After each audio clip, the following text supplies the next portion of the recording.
देश के किस हिस्से में महिलाएं सुरक्षित हैं? महाराष्ट्र के बदलापुर में बच्चियां सुरक्षित नहीं है, वहां उनके साथ स्कूल में घटनाएं हो जाती हैं। कोलकाता में डॉक्टर बेटी के साथ रेप और मर्डर की घटना हो जाती है। तो मेरठ में 2 साल की बच्ची उठाकर रेप कर दी जाती है। तो आज मैं राजसमंद की बात करूंगी। राजस्थान के राजसमंद में एक महिला जो पेशे से टीचर है, उसके साथ ही टीचर ने उसके साथ बुरा सलूक किया। अहमद निसार उसका नाम है और उस व्यक्ति ने पहली बार नहीं बल्कि इसके पहले भी कई दफा महिला टीचर को परेशान किया और पहले उसने शिकायत नहीं की थी, लेकिन जब लगा कि पानी सिर से ऊपर जा चुका है तो उसने शिकायत की और शिकायत के बाद हो हंगामा होना शुरू हो गया, जो कि स्वाभाविक भी था। मामला थाने पहुंच चुका है और लोग सड़कों पर आ चुके हैं, गुस्सा दिखा रहे हैं। लेकिन सवाल क्या आप सभी के जहन में नहीं आता कि इतनी ताकत इन वैश्य लोगों के जहन में आती कहां से है, जहां ना बच्चियों को सुरक्षित हम देख पा रहे हैं, ना पेशे से महिला टीचर हो या पेशे से महिला डॉक्टर हो।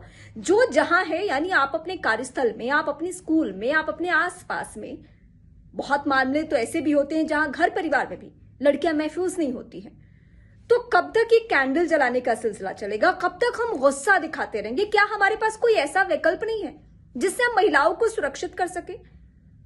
राजस्थान के राजसमंद के लोग यही पूछ रहे हैं, यही सवाल उनके जहन में है कि एक लड़की अपने घर से जाती है एक स्कूल में शिक्षित करने बच्चों को, और उल्टा उसके साथ क्या सलूक होता है। उसका जो सहयोगी है, उसका जो साथी टीचर है, वो उसके साथ बुरा सलूक करता है, उसके साथ छेड़खानी करता है।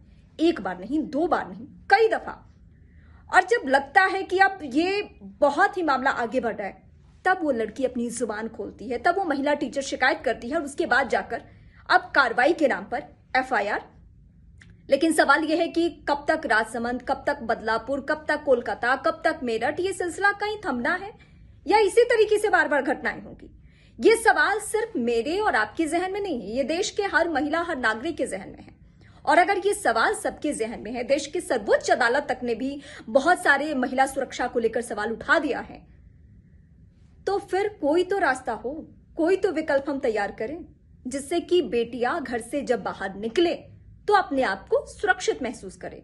अगर वो स्कूल पढ़ने के लिए जाएं तो सुरक्षित महसूस करें, अगर वो स्कूल में पढ़ाने के लिए जाएं तो सुरक्षित महसूस करें, अगर वो बीच सड़क पर चल रही हैं और रात के 9 बज चुके हैं या 10 बज चुके हैं तो सुरक्षित महसूस करें।